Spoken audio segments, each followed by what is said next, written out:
الله السميع العليم من الشيطان الرجيم. بسم الله الرحمن الرحيم. والذين إذا ذكروا بآيات ربهم لم يخروا عليها صما وعميانا والذين يقولون ربنا هب لنا من أزواجنا وذرياتنا قرة أعين وجعلنا للمتقين إماما أولئك يجزون الغرفة بما صبروا ويلقون فيها تحية وسلاما خالدين فيها حسنت مستقرا ومقاما. وقال الله عز وجل في مقام آخر: يا أيها الذين آمنوا قوا أنفسكم وأهليكم نارا. وقال الله عز وجل في مقام آخر: يا أيها الذين آمنوا لا تلهكم أموالكم ولا أولادكم عن ذكر الله. بے شمار لا تعداد انگنت درود و سلام سید الاولین والآخرین، امام مجتبی، امام الرسل، خاتم الانبیاء، آقا دو جہاں، کائنات کے سردار نبی جناب محمد رسول اللہ صلی اللہ علیہ وآلہ وسلم کی ذات اقدس کے لیے، اور حمد و ثنا اس رب العزت کے لیے کہ جو میرے اور آپ کے نبی جناب محمد صلی اللہ علیہ وآلہ وسلم کو عزتوں کے تاج پہنانے والے، جو ہم سب کے خالق ہیں، ہم سب کے مالک ہیں، ہم سب کے رازق ہیں، جس کے قبضہ قدرت میں تمام چیزیں ہیں، وہ جب چاہے، جو چاہے، جس وقت چاہے کرنے پر پوری قدرت اور طاقت رکھنے والا ہے۔ دعا ہے رب العزت سے کہ اللہ احکم الحاکمین مجھے اور آپ کو رسول اللہ صلی اللہ علیہ وآلہ وسلم کا سچا مطیع اور فرما بردار بنائے۔ آقا علیہ الصلوۃ والسلام کی تعلیمات کو سیکھنے کی، نبی علیہ الصلوۃ والسلام کی تعلیمات کو اپنی زندگیوں میں شامل کر کے ہم سب کو اپنی دنیا اور آخرت کو بہتر بنانے کی توفیق عطا فرمائے۔ حضرات سامعین، قرآن مجید کے 3 مقام، 2 مقامات پچھلے جمعے اور اس سے پچھلے جمعے آپ احباب نے سماعت کر لی ہیں۔ رب العالمین کا اعلان ہے کہ ایمان والو تمہیں تمہارا مال اور تمہاری اولاد ہلاکت میں نہ ڈال دے۔ دوسرا مقام: کیا ایمان والو اپنے آپ کو، اپنے اہل و عیال کو جہنم کی آگ سے بچا لو، وہ جہنم کی آگ کہ جس کا ایندھن انسان اور پتھر ہے۔ یہ دونوں مقام 28ویں پارے سے ہیں۔ اور تیسرا مقام رب العالمین نے قرآن مجید کے 19ویں پارے میں سورۃ فرقان کے اختتام پر میرے اور آپ کے لیے بہت بڑا سبق چھوڑا۔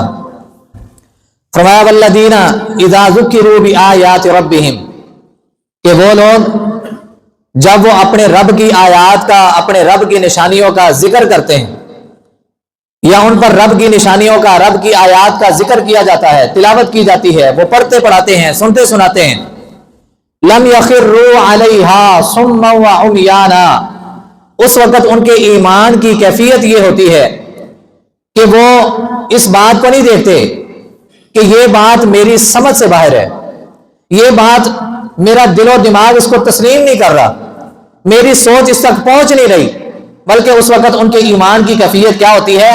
وہ اندھے اور بہرے ہو کے رب کے حکم کی طرف لپک پڑتے ہیں۔ کیوں؟ حکم کس کا ہے؟ رب العالمین کا۔ اس میں حکمت کیا ہے؟ اس میں دانائی کیا ہے؟ اس میں میری سوچ، اس میں میری عقل، اس میں میرا دل و دماغ بے شک اس حد تک نہیں پہنچ سکتا، مجھے وہ بات سمجھ نہیں آتی۔ مثال کے طور پہ قبر ہے نا، نبی علیہ الصلوۃ والسلام نے فرمایا جنت کے باغوں میں سے یا تو باغ ہوگی، یا جہنم کے انگاروں میں سے، جہنم کے گڑھوں میں سے ایک گڑھا ہوگی۔ اب ہم دیکھتے ہیں کہ قبر ہے، قبر کو ہم نے اپنے ہاتھوں سے بنایا ہے، قبر کو ہم نے اپنے ہاتھوں سے بنایا ہے، اور نبی علیہ السلام فرما رہے ہیں جنت، قبر یا تو جنت کے باغوں میں سے باغ۔ اب دیکھا جائے تو یہ قبر کا جو منظر ہے، قبر کی جو پیمائش ہے، یہ کوئی اتنی وسیع تو نہیں ہے، اتنی وسیع تو نہیں ہے، بمشکل انسان اس میں لیٹتا ہے، بمشکل انسان اس میں اٹھ کے بیٹھتا ہے۔ قبر بنانے والے وہ دیکھتے ہیں، پہلے اس کی لمبائی کو دیکھتے ہیں، لمبائی کی طرح وہ کٹنگ کر کے اس کے بعد بیٹھ کے دیکھتے ہیں کہ اگر اس کے اوپر جو سلیبیں رکھی جائیں گی وہ اس کے سر کو تو نہیں لگیں گی، یہ ہمارے ہاں جو قبریں بنتی ہیں ان کی بات کر رہا ہوں۔ اب جنت اور جنت کے باغوں میں سے باغ قبر، اور اسی طرح قبر یہی ہے لیکن جہنم کے گڑھوں میں سے گڑھا۔ نبی علیہ الصلوۃ والسلام فرما رہے ہیں برا انسان مار کے جب قبر کے اندر جاتا ہے اللہ احکم الحاکمین اس پر عذاب مسلط کر دیتے ہیں، اس پر سانپ اور بچھو مسلط کر دیتے ہیں۔ اور بچھو کی مثال نبی علیہ الصلوۃ والسلام نے دی کہ جس طرح تم اونٹ کی کوہان دیکھتے ہو، اونٹ کی کوہان، اب اونٹ اگر زمین پہ بھی بیٹھا ہو نا، زمین پر بھی بیٹھا ہو تو اس کی کوہان پورے جسم سے الگ ہی نظر آ رہی ہوتی ہے، وہ جو ایسے کر کے شیپ بنی ہوتی ہے۔ جنہوں نے اونٹ پر سواریاں کی ہیں ان کو پتا ہوگا، یا جنہوں نے دیکھا ہے غور و فکر سے، بعض بچے یا بعض لوگ جب اس کے اوپر بیٹھتے ہیں تو اس چیز کا سہارا لے کے اس کو پکڑ کے پھر اس کے اوپر بیٹھتے ہیں۔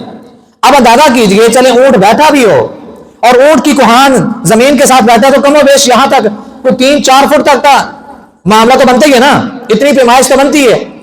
اب اندازہ کریں ذرا اتنے قدوں کاٹ والے وہاں پہ بچھو، استغفر اللہ۔ نبی علیہ السلام نے فرمایا قبر کے اندر جو انسان پر سانپ مسلط کیے جائیں گے، اگر وہ سانپ ایک مرتبہ قبر کے باہر نکل کے پھونک مارتے جہاں تک اس کی پھونک جائے گی قیامت کی دیواروں تک وہاں پر دوبارہ سبزہ نہیں ہوگا۔ حضرات یہ وہ باتیں ہیں جو ہماری سوچ سے بالاتر ہیں، لیکن ہمارا ایمان ہے کس لیے؟ رسول اللہ صلی اللہ علیہ وسلم نے ہمیں بتا دیا ہے، اللہ کے حکم سے، اللہ کا فرمان ہے، نبی علیہ السلام کا فرمان ہے، ہم نے اس کو مان لیا۔ لم یخروا علیہا صما وعمیانا، وہ اس پر اندھے بہرے ہو کے نہیں گرتے، مطلب کرتے کیا ہیں؟ رب کا اعلان ہے، رب کی طرف سے حکمت ہے، رب کا فیصلہ ہے، اس پر وہ راضی ہوتے ہیں، اس پر وہ چلنا شروع کر دیتے ہیں، ایمان والے بندے۔ اور پھر اگلی بات والذین یقولون ربنا هب لنا من ازواجنا وذریاتنا قرۃ اعین، ہم نے پچھلے جمعے اولاد کی تربیت کے اصول سنے ہیں، کتنے تھے بلا؟ مجھے نا ایک ساتھی نے پرسنل میسج کیا کر صاحب اور دوبارہ ذرا پھر ریپیٹ کر دیا جی، سامنے دوبارہ ذرا یاد ہو جائیں۔ سب سے پہلا پوائنٹ تھا نبی السلام نے فرمایا جب میاں بیوی ازدواجی زندگی کی شروعات کرنے لگے تو کیا کریں؟ بولیں دعا کس کس کو یاد ہے؟ میاں بیوی جب ازدواجی زندگی شروع کرنے لگے تو دعا پڑھنی ہے، نبی علیہ السلام نے دعا سکھائی اور پچھلے جمعے میں نے پڑھ کے بھی سنائی ہے۔ کس کس کو دعا یاد ہے؟ بسم اللہ اللہم جنبنا الشیطان وجنب الشیطان ما رزقتنا، اے اللہ مجھے بھی ہمیں عطا کرنے والا جو پھل ہے، جو بچی ہوگی یا بچہ ہوگا، اے اللہ ہمیں بھی اور ہمارے آنے والی نسل کو بھی شیطان کے شر سے بچا کے رکھنا۔ مریم علیہ السلام نے دعا کی تھی کہ نہیں؟ جب اللہ کی طرف سے فرشتہ آیا تھا اور فرشتے نے آ کے کہا تھا کہ اللہ اپنے کلمے سے ایک کام کرنا چاہتا ہے، اور وہ کام کیا تھا کہ تیرے بطن کے اندر رب العالمین ایک بچے کی پرورش کرنا چاہتا ہے، تو مریم علیہ السلام کیا کہتی ہیں؟ لم یمسسنی بشر ولم اکو بغیا، نہ تو مجھے کسی بشر نے چھوا اور نہ ہی میں باغیہ ہوں، بدکارہ نہیں ہوں، زانیہ نہیں ہوں، فاحشہ نہیں ہوں، بدکارہ نہیں ہوں، اور مجھے کسی انسان نے چھوا بھی نہیں ہے۔ تو رب العالمین کہتے ہیں کذالک اتتک آیاتنا، ہم اسی طرح ہی اس کو اپنی نشانی بنانے والے ہیں۔ تو جب رب العالمین نے وہ بچہ عطا کر دیا، زکریا علیہ السلام بھی دعا کر رہے ہیں، مریم علیہ السلام بھی دعا کر رہی ہیں، تو رب العالمین کہتے ہیں کہ پھر ہم نے بھی ان کی بات کو اتنی عزت دی، ہم نے وعدہ کر لیا تجھے اور تیری اولاد کو شیطان نقصان نہیں پہنچا سکتا۔ رسول اللہ صلی اللہ علیہ وسلم نے مجھے اور آپ کو اولاد کی تربیت کے حوالے سے جو سب سے پہلا پوائنٹ دیا تھا وہ یہ ہے دعا کو یاد کریں۔ حضرات اس کو یاد کرنے کا فائدہ ہی فائدہ ہے، نہیں یاد کریں گے تو نقصان اتنا ہے، پچھلے جمعے بھی ذکر کیا ہے۔ نبی علیہ السلام نے فرمایا جب میاں بیوی خلوت میں ہوتے ہیں، ملاقات کرتے ہیں، اگر وہ دعا نہیں پڑھتے شیطان ساجدار ہوتا ہے، شیطان بھی اس میں مکمل شامل حال ہوتا ہے۔ تو پھر اولاد جس میں شیطان کا حصہ پایا جا رہا ہو، جس میں شیطان کا حصہ پایا جا رہا ہو، کیا وہ اولاد فرما بردار ہوگی؟ ان دعاؤں کو یاد کریں۔ دوسرا نبی علیہ السلام نے فرمایا تھا کہ جب عورت امید سے ہو جائے، فرض نمازوں کے ساتھ ساتھ وہ تہجد کی پابند ہو جائے، ذکر و اذکار کرنا شروع کر دے۔ اور تیسرا نبی علیہ السلام نے فرمایا جب بچہ اس دنیا میں آ جائے تو اس کو کسی نیک انسان کا جھوٹا چھوڑا ہوا اس کو کھلاؤ۔ تیسری بات، چوتھی بات نبی علیہ السلام نے فرمایا اس کا عقیقہ کرو۔